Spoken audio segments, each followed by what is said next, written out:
Democratic candidates for president descended on Detroit for the NAACP Forum at Cobo. 7 Action News reporter Brian Abel was there and brings us the highlights. The 110th NAACP conference here in Detroit now wrapped up, and what a final day it was. 10 presidential candidates all on that stage, and there was no topic off limits. Warren, Booker, O'Rourke, Buttigieg, Castro, Sanders, Klobuchar, Biden, Harris, and Republican Bill Weld back to back at Cobo in Detroit. Two topics seem to dominate. The first, President Trump. A president like this doesn't even come within cheating distance of the Oval Office if everything's going along okay in our country. This is a man who has broken the law, and he should be impeached. And I'm going to tell you something. We have a predator living in the White House. The second, criminal justice reform.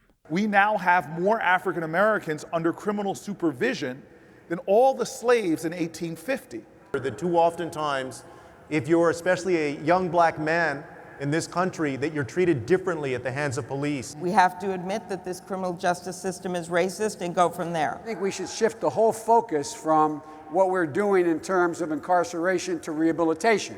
With some lighthearted moments in between. Welcome, you're very tall. Come. 10 times more than black families. And time for questions, sir. Etc.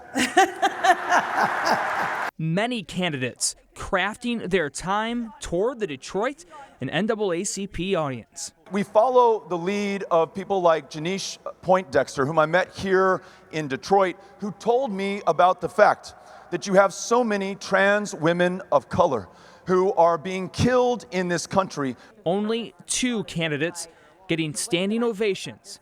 Audience reaction mixed. I like Elizabeth Warren's plan. I like that she has an idea for all of us, for black people, for white people, for all people. I was very thankful that they would come out here and not only talk about African American issues, but also talk about other issues. And this serves as just a preview for folks here in Detroit, because 9 of those 10 candidates, they're going to be right back here for the CNN debates.